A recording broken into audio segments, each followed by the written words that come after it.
Welcome all. I am Mayur Jagdale and we are going through our subject Elements of Electrical Engineering. त्यामध्ये आपण topic number 2 चालू केला होता that is AC fundamentals. Okay, मागच्या लेक्चरला आपण काही डेफिनेशन्स बघितलं. ठीक आहे, मग तुमचा अँप्लिट्यूड असो, फ्रिक्वेन्सी असो, टाइम पिरियड असो, जे काही फॅक्टर्स होते, ठीक आहे, अवरेज व्हॅल्यू असो, जे फॅक्टर्स होते त्याच्या रिलेटेड काय ते तुमचे सगळे फॉर्म्युल्स आहेत किंवा न्यूमरिकल्स आहेत ते आपण या लेक्चरला बघणार आहोत. त्यामधील पहिला एक्झाम्पल बघूया आपण. ठीक आहे, एक्झाम्पल काय सांगितले बघा. आता मी या ठिकाणी काय केले, ज्या काही तुमच्या सगळ्या फॅक्टर्स आहेत, for example amplitude, frequency, time period, angular velocity, RMS voltage, average value, form factor, peak to peak voltage, ठीक आहे, जे काही सगळे फॅक्टर्स आहेत ते मी एकाच ठिकाणी काय केले, इन्क्लूड केले. एकाच ठिकाणी काय केले, इन्क्लूड केले. म्हणजे प्रॉब्लेम काय असू शकतात. हा प्रॉब्लेम काय बघा तुमचा. An alternating voltage is represented by the expression V is equal to 25 sin 200 pi t. Okay, example काय समजलं. अशा प्रकारचे काय असतात तुम्हाला एक्झाम्पल्स असतात आणि यावरती तुम्हाला क्वेश्चन काय विचारतात, हे तुम्हाला गिवन डाटा आहे. Okay, V is equal to 25 sin 200 pi t हा तुमचा गिवन डाटा आहे. तुम्हाला काय फाइंड करायला सांगतात, ह्यापैकी कुठल्याही व्हॅल्यू तुम्हाला फाइंड आउट करायला सांगतील. ह्यापैकी कुठल्याही व्हॅल्यू तुम्हाला काय करायला सांगतील, फाइंड आउट करायला सांगतील. मग अँप्लिट्यूड असो, फ्रिक्वेन्सी असो, टाइम पिरियड असो, अँग्युलर व्हेलॉसिटी असो, तुम्हाला काही सांगतील. असा क्वेश्चन देतील आणि फाइंड काय सांगतील, अँप्लिट्यूड आणि फ्रिक्वेन्सी. ठीक आहे, सेम या टाइपचा क्वेश्चन देतील, त्यावेळी काय विचारतील, find the time period, angular velocity, RMS voltage. Okay, परत हा सेम क्वेश्चन देतील, find average value, form factor, peak to peak value. ठीक आहे, म्हणजे तुम्हाला काय करतील, डिफरंट टाइपचे तुम्हाला काय क्वेश्चन असू शकतात. मी काय केले, सगळेच फॅक्टर्स एका ठिकाणी इन्क्लूड केलेत. मी तुम्हाला सगळ्याच गोष्टी एकाच वेळेला समजतील. ठीक आहे, क्वेश्चन काय पहिला समजून घ्या. एक अल्टरनेटिंग व्होल्टेज आहे, ठीक आहे, आपल्याला एसी वेव्हफॉर्म आहे. ती कशाने डिनोट केल्या बघा, तुमची V इज इक्वल टू, तुमचं voltage is equal to 25 sin 200 pi T. त्यासाठी जो आपलं स्टँडर्ड इक्वेशन आहे, ठीक आहे, the standard equation for sine wave is V is equal to Vm sin 2 pi F T. ठीक आहे, तर काय बघा इथं, हे जे तुम्हाला दाखवले V is equal to Vm sin 2 pi F T, हा तुमचा काय स्टँडर्ड फॉर्म्युला आहे. हा काय तुमचा स्टँडर्ड फॉर्म्युला आहे. ओके, तर यामध्ये काय असणार आहे, तुमचं Vm म्हणजेच काय असणार आहे, मॅक्झिमम व्हॅल्यू. ओके, Vm म्हणजे काय असणार आहे, तुमची मॅक्झिमम व्हॅल्यू. त्यानंतर ही जी Vm आहे हा कुठला असणार तुमचा मॅक्झिमम व्हॅल्यू. साइन दिले बघा, साइन 2 पाय. ओके, साइन 2 पाय, 1 सेकंड,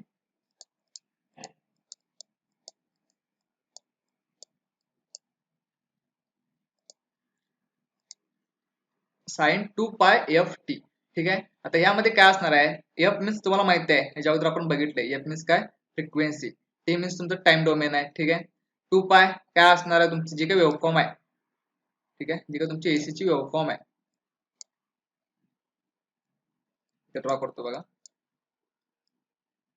तुम्ही जर वेव्हफॉर्म व्यवस्थित केला असेल तुम्हाला समजणार आहे गोष्टी. ठीक आहे, 2 पाय कुठं असते तुमचा, या ठिकाणी तुमचा 2 पाय असतो.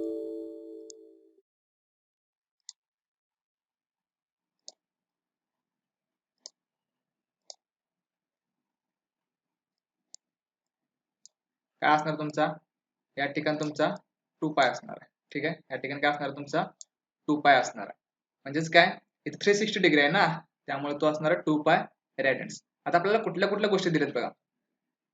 Vm दिलाय 25. ओके, इथे बघा Vm किती आहे तुमचा 25 आहे. त्यानंतर 200 पाय टी. ओके, आता पाय टी तुमचं इथं पाय आहे.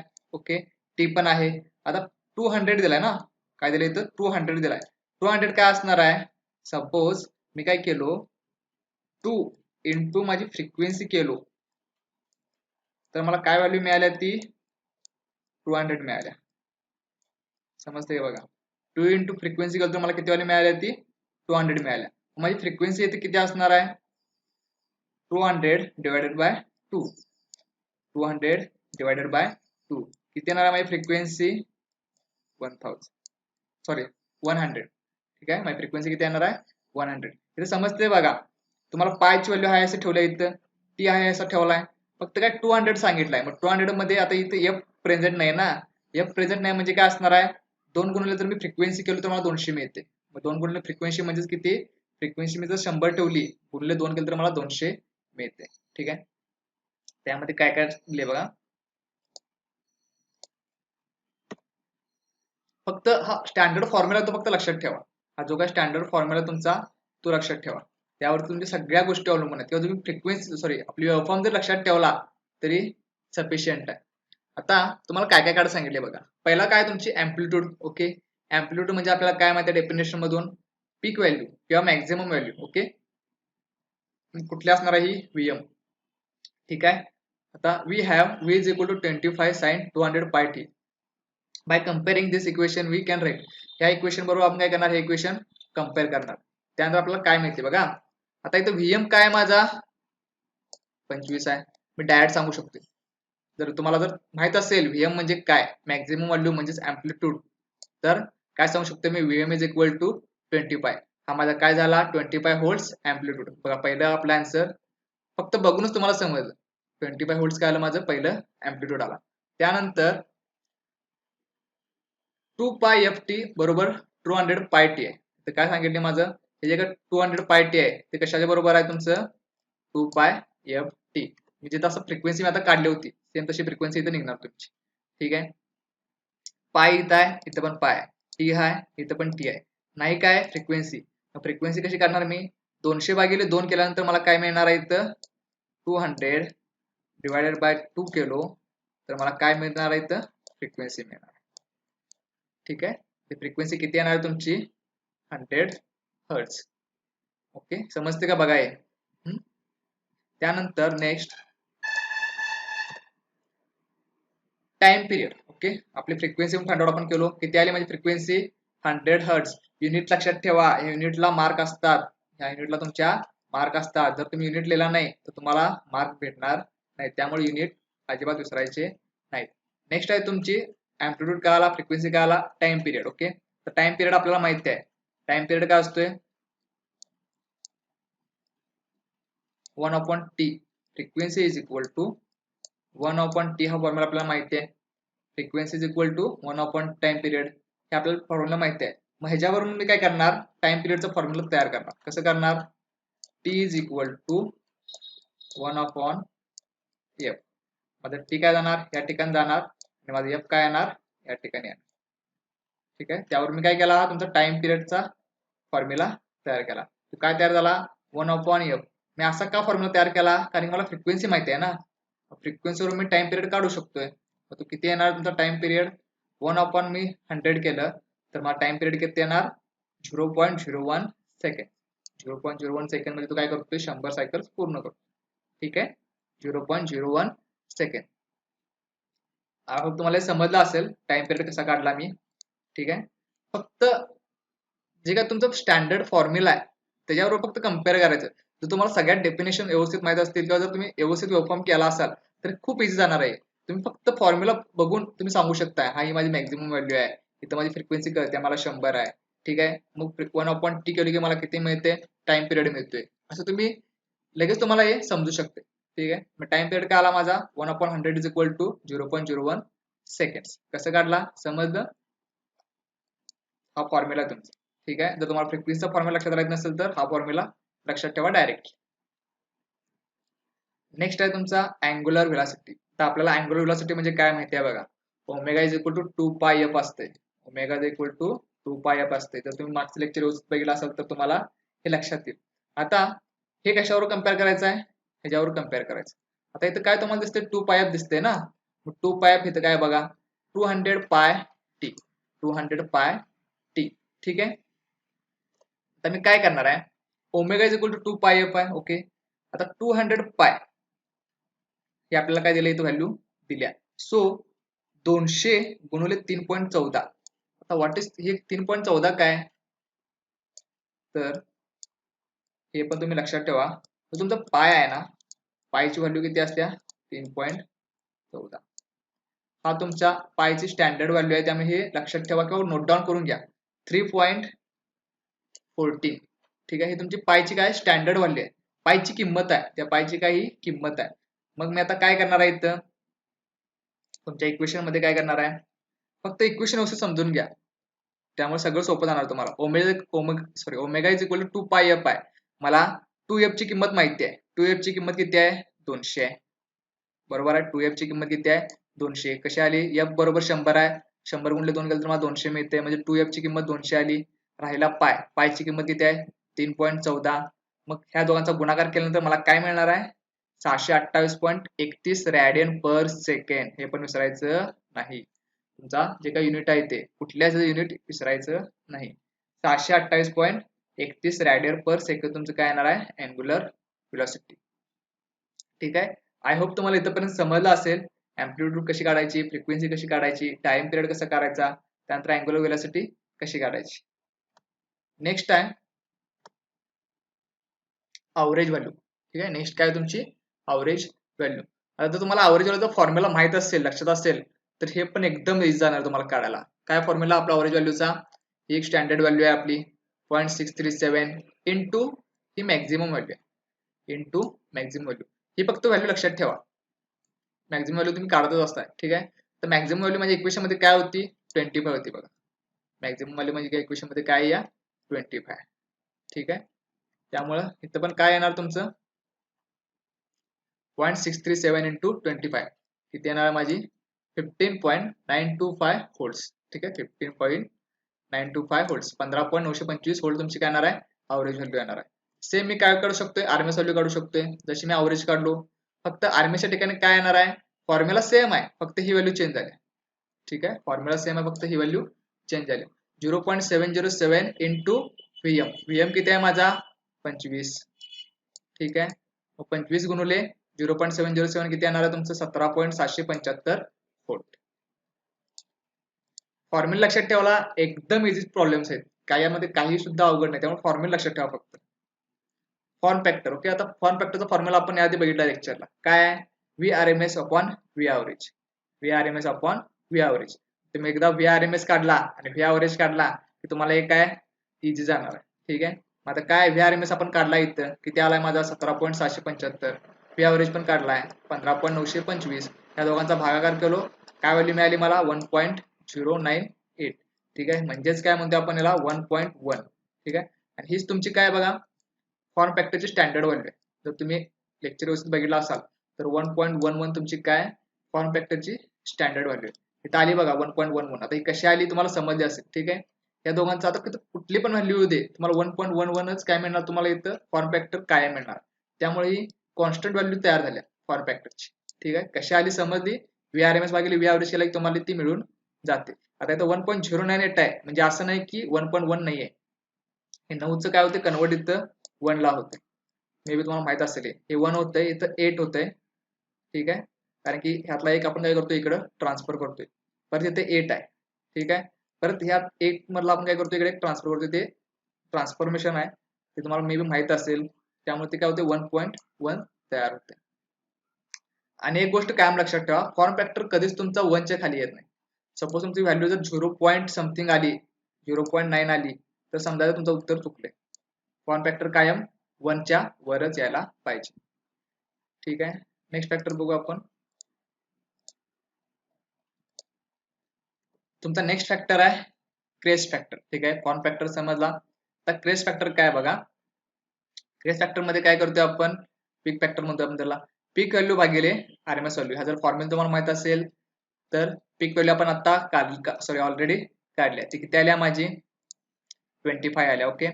आणि आरएमएस व्हॅल्यू किती आल्या माझी 17.675. या दोघांचा भागाकार केल्यानंतर तुम्हाला काय मिळते 1.414. ठीक आहे. आता इथं पण बघा 1.414 ही तुमची स्टँडर्ड व्हॅल्यू आहे, जर तुम्हाला लक्षात असेल. ठीक आहे. ही काय तुमची स्टँडर्ड व्हॅल्यू आहे तुमची क्रेस्ट फॅक्टरची. ही जर तुम्ही कम्पेअर केला तरी तुम्हाला समजेल. इथं पण एक गोष्ट लक्षात ठेवा, क्रेस्ट फॅक्टर पण तुमचा कधीच 1 च्या खाली जाईल नाही. त्यामुळं जर उत्तर तुमचं 0 पॉईंट समथिंग यायला लागलं तर समजा ते उत्तर तुमचं चुकलेलं आहे. ठीक आहे. इथपर्यंतचा पार्ट आय थिंक तुम्हाला समजला असेल. त्यानंतर आहे पीक टू पीक व्होल्टेज. आपल्याला माहित होतं जे आपला वेव्हफॉर्म आहे, त्या वेव्हफॉर्म मध्ये आपल्याला पीक टू पीक व्होल्टेज कसं काढतोय आपण, ह्या पीक पासून ह्या पीक पर्यंत जे व्होल्टेज असेल ते, म्हणजे ह्या पीकचं व्होल्टेज सपोज 2 व्होल्ट असेल तर गुंडोली मी काय करणार 2, कारण की 2 पीक आहेत ना माझे, तर मला ती फायनल व्हॅल्यू मिळते. आता आपलं पीक व्होल्टेज किती आहे माझं 25 आहे. गुणले काय करणार 2 करणार, मला व्हॅल्यू किती मिळणार 50 व्होल्ट. मला व्हॅल्यू किती मिळणार आहे 50 व्होल्ट. ठीक आहे. यामध्ये सगळे फॅक्टर्स मी इन्क्लूड केले, त्यामुळे तुम्हाला सगळे फॅक्टर्स एकाच ह्याच्यात समजून जातील. ठीक आहे. आय होप तुम्हाला समज असेल. फक्त फॉर्म्युला लक्षात ठेवा. जर तुम्हाला फॉर्म्युला लक्षात असतील, वेव्हफॉर्म व्यवस्थित केला असाल, मागचे लेक्चर व्यवस्थित परत एकदा बघा. जर समज नाही तर मागचे लेक्चर जर तुम्हाला परफेक्ट म्हणजे माहित असेल, कळलं असेल, तर ह्या फॉर्म्युल्यावरनं तुम्हाला इझी जाईल एकदम सॉल्व्ह करणे प्रॉब्लेम. ठीक आहे. सेम टाईपचा अनेक प्रॉब्लेम आहे बघा मी इथे टाकलेला. An alternating voltage is represented by the expression V is equal to 325 cos 100 pi t. ठीक आहे. जर तुम्हाला पहिला प्रॉब्लेम समजला असेल तर हा पण इझी जाईल. आता इथं साइन यू किंवा कॉस यू काही फरक पडत नाही. तिथं साइन येऊ किंवा कॉस येऊ काही फरक पडत नाही. जर कन्फ्यूज व्हायचं नाही, तर जर साइन आलं किंवा कॉस आलं तर काय होतंय, it is representation. Sine u आहे किंवा ती कॉस यू आहे, ते प्रकार आहे त्या वेव्हफॉर्मचा. ठीक आहे. त्यामुळे काही फरक पडत नाही. त्यामुळे ह्याच्याकडे अजिबात लक्ष द्यायचं नाही तुम्ही. ह्याच्याकडे अजिबात लक्ष द्यायचं नाही. आपल्याला काय काय पाहिजे ते फक्त बघायचं. आता इथं मला काय दिसतंय, हा व्हीएम दिसतोय. ओके. त्यानंतर मला इथं फ्रिक्वेन्सी दिसत नाही म्हटल्यावर 100/2 करणार. ठीक आहे. त्यामुळे मला फ्रिक्वेन्सी मिळेल. आता काय काय काळात सांगितलं सेम जेवढे फॅक्टर्स होते ते. मी इथं फक्त काय बदल केलाय, साइनच्या ठिकाणी कॉस आणले, बाकी काही चेंज नाही. सेम आपण बघितलं तसं स्टँडर्ड इक्वेशन बरोबर कंपॅरिझन करणार. अरे तुमचं स्टँडर्ड इक्वेशन कसं चेंज होणार आहे, इथं साइनच्या ठिकाणी फक्त कॉस येणार. सेम असणार आहे. VM stands for maximum value, amplitude मध्ये त्याला किंवा पीक व्हॅल्यू. ठीक आहे. 2πf/t. 2πf तुमचा अँग्युलर व्हेलॉसिटी आहे, टी मीन्स टाइम पिरियड आहे, त्यानंतर फ्रिक्वेन्सी आहे, एफ मीन्स सगळे फॅक्टर्स यामध्ये आहेत. तुम्ही डायरेक्टली पण सांगू शकताय माझं मॅक्झिमम व्होल्टेज किती असणार आहे 325, फ्रिक्वेन्सी किती असणार आहे माझी इथे 100 आहे ना, मग 100/2 करायचं 50 असणार आहे. ठीक आहे. असं तुम्ही डायरेक्टली उत्तर इथून बघून पण सांगू शकता. तर हे इक्वेशन आपल्याला दिलेलं आहे. ह्यावरून आपण काय करणार आहे, ते व्हॅल्यू फाइंड आउट करणार आहे. आता पहिली value Vm is equal to 325 volts. का इथेच दिले ना मॅक्झिमम व्हॅल्यू तुमची, हीच काय तुमची मॅक्झिमम व्हॅल्यू आहे. त्यामुळे Vm काय येणार 325 व्होल्ट. नेक्स्ट आहे तुम्हाला फ्रिक्वेन्सी काढायची. ठीक आहे. फ्रिक्वेन्सी कशी काढणार, 2πf आहे ना, मग एफ इज इक्वल टू काय येणार तुमचं 100/2. तर मला काय मिळणार आहे 50 हर्ट्ज फ्रिक्वेन्सी. आता 100/2 काय केलो मी इथं 2πft दिले, आणि ते जर मी कम्पेअर केलो तर 100πt आहे. इथे एफ नाही आहे ना माझा. ठीक आहे. आणि 2 पण नाही आहे बघा. बट 2f ची व्हॅल्यू किती आहे माझी 100 आहे. मला एफ काढायचं असेल तर काय करणार, 100 हे 2 आहेत ते इकडे खाली जाणार, हे गुणाकार आहे ते भागाकार जाणार. तेच मी इथं मांडले. ठीक आहे. फ्रिक्वेन्सी किती आली माझी 50 हर्ट्स. त्यानंतर टाइम पिरियड. ओके. हा टाइम पिरियड तुमचा फॉर्म्युला आहे 1/f म्हणजेच फ्रिक्वेन्सी. तर किती येणार 1/50. 1/50 म्हणजे किती आले तुमची 0.02 सेकंड्स. तुमचं काय आलं टाइम पिरियड आला. ठीक आहे. फ्रिक्वेन्सी वरून आपण काय करतोय टाइम पिरियड काढतोय. नेक्स्ट आहे तुमचे अँग्युलर व्हेलॉसिटी. अँग्युलर व्हेलॉसिटी काय फॉर्म्युला तुमचा omega is equal to 2πf. ठीक आहे. मला फ्रिक्वेन्सी माहिती आहे किंवा म्हणजे 2f ची व्हॅल्यू मला माहिती आहे, तिकडे 100 आहे. ओके. गुणिले मी 3.14 करणार. 3.14 का, ती माझी पायची व्हॅल्यू आहे. पायची व्हॅल्यू किती आहे माझी 3.14. 100 पाय. सो 100 इंटू 3.14 मग काय येणार आहे 314.285 रॅडियन पर सेकंड. हे काय येणार तुमचं फायनल उत्तर. ठीक आहे. इझी आहे. प्रॉब्लेम्स काय इझी आहेत. तुम्हाला एवढ्याच व्हॅल्यू काढा सांगतील काही वेळेला. ठीक आहे. मला काय सांगतील find amplitude frequency time period. Okay. इथंपर्यंत काढायचं आणि सोडून द्यायचं, पुढचं काढत बसायचं नाही. तुम्हाला काय विचारलंय ते बघायचं. तर सगळ्या क्वांटिटी विचारल्या असेल तर सगळ्या क्वांटिटी काढत बसायचं. नाहीतर तुम्हाला ज्या क्वांटिटी विचारल्यात त्यामुळे क्वेश्चन व्यवस्थित पाहायचा, बघायचा काय विचारलंय, त्यावरून ते सॉल्व्ह करायचं. नेक्स्ट आपले फॅक्टर्स. ओके. ॲव्हरेज व्हॅल्यू तुम्हाला फॉर्म्युला माहित असेल तर हे पण इझी आहे. 0.637 ॲव्हरेज व्हॅल्यूचा काय कॉन्स्टंट आहे इंटू Vm मॅक्झिमम व्हॅल्यू. मग त्यामुळे काय येणार 0.637 गुणले 325 काय माझा मॅक्झिमम व्हॅल्यू, माझं उत्तर काय येणार आहे 207.025 व्होल्ट. युनिट विसरायचं नाही. RMS व्होल्टेज काय येणार आहे VRMS बरोबर 0.707 इंटू VM. VM किती आहे माझा 325. उत्तर किती येणार आहे 229.775. ठीक आहे. त्यानंतर फॉर्म फॅक्टर आहे माझा. फॉर्म फॅक्टर मी कसा काढतोय VRMS अपॉन V अवरेज. आता VRMS आपण इथं काढलाय, V अवरेज पण काढलाय. या दोघांची व्हॅल्यू मी इथं पुट केल्या, मला उत्तर काय मिळणार आहे 1.098. ओके. आता या फॅक्टर्सना युनिट नाही येतं, या फॅक्टर्सना काय नाही तुमचे युनिट नाही कारण ते फॅक्टर्स आहेत. ओके. फॉर्म फॅक्टर कळाला. क्रेस्ट फॅक्टर कसं काढणार तुमचा पीक व्हॅल्यू, म्हणजे पीक व्हॅल्यू जी काय आहे मॅक्झिमम व्हॅल्यू ती मी इथे घेतल्यावर 325 डिवाइड बाय तुमची RMS व्हॅल्यू. ठीक आहे. RMS व्हॅल्यू किती आहे तुमची 229.775.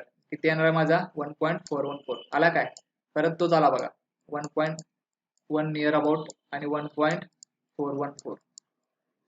ठीक आहे. प्रत्येक जेव्हा तुम्ही सॉल्व्ह करणार तीच व्हॅल्यू येणार आहे फॉर्म फॅक्टर आणि क्रेस्ट फॅक्टरची. ठीक आहे. त्यामुळं हे उत्तर तुम्हाला माहित असल्यासारखंच आहे बघा. हे उत्तर तुम्हाला माहित असल्यासारखंच आहे. जर तुम्हाला विचारलं तुम्ही डायरेक्ट लिहू पण शकताय, पण काय करायचं हे कॅल्क्युलेशन टाकायचं. ठीक आहे. तिथं कळू दे तुम्ही कॅल्क्युलेशन केलाय, आता डायरेक्टली उत्तर लिहून येशील. ठीक आहे. त्यानंतर इन्स्टंटेनियस व्हॅल्यू. ओके. ह्यात एक ऍड केलाय मी at theta is equal to pi radiant. तर आपल्याला काय V is equal to cos theta हा तुमचा इन्स्टंटेनियस व्हॅल्यूसाठी काय फॉर्म्युला आहे. Put theta is equal to pi. Okay. तर काय सांगितले बघा इथं theta is equal to pi we get V is equal to 320 pi cos phi. ठीक आहे. तर काय केलंय तुम्हाला कळते का बघा theta is equal to pi radiant आहे. ओके. फॉर्म्युला काय माझा V कॉस थिटा आहे. Put theta is equal to काय सांगितले त्यांनी पाय पुट करा. त्यामुळे मी आपल्याला काय मिळणार आहे 325 कॉस पाय, म्हणजेच व्हॅल्यू काय असणार आहे negative 325 volt into cos 180 is equal to -1. मग इन्स्टंटेनियस व्हॅल्यू काय असणार आहे आपली theta is equal to pi radiant is 3 - 325. Okay. त्यानंतर माझं peak to peak voltage. Peak to peak voltage कसं काढणार मी सेम मगाशी तुम्हाला सांगितलं तसं 2 इंटू VM. VM किती आहे मला 325 गुणले 2 केल्यानंतर काय मिळणार मला 650 व्होल्ट.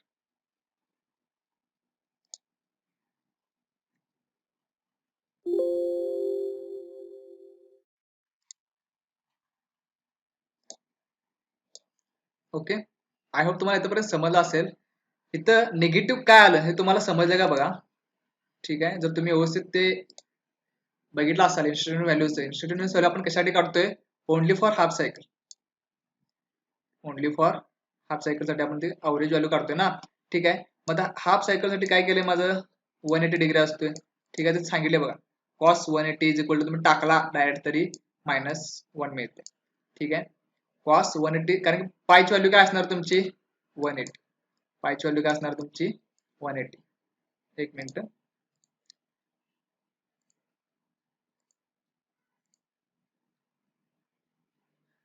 समजते का बघा फक्त लक्ष द्या. Theta is equal to pi radian. Okay. Pi म्हणजे काय असणार आहे माझा 180. पाय म्हणजे काय असणार आहे माझा 180. मग जर मी कॉस 180 टाकलं कॉस 180 जर तुम्ही कॅल्क्युलेट टाकला तुमच्या तर व्हॅल्यू काय येणार आहे कॉस 180 इज इक्वल टू -1. ठीक आहे. मग कॉस थिटा काय असणार तुमचा -1. माझा काय असणार आहे मी काय केलं इथं थिटा बरोबर पाय टाकलोय ना. मग माझा इथं कॉस पायची व्हॅल्यू काय असणार आहे इथं -1. -1 गुणले 325 काय असणार आहे तुमचा 325 व्होल्ट -325 व्होल्ट. ठीक आहे. जर तुम्हाला ते सगळं फॉर्म्युलास आणि डेफिनेशन माहित असतील तर हे खूप इझी जाणार आहे. त्यामुळे मागचे लेक्चर व्यवस्थित बघा, त्यानंतर तुम्हाला हे गणित एकदम सोपी जाणार आहे. ठीक आहे. त्यानंतर इथं काही मी प्रॅक्टिससाठी न्यूमरिकल्स टाकलेत बघा ऍज अ असाइनमेंट तुम्ही घेऊ शकताय. ठीक आहे. तुमच्या असाइनमेंट वय मध्ये हे सोडवा, तुम्ही प्रॅक्टिस करा.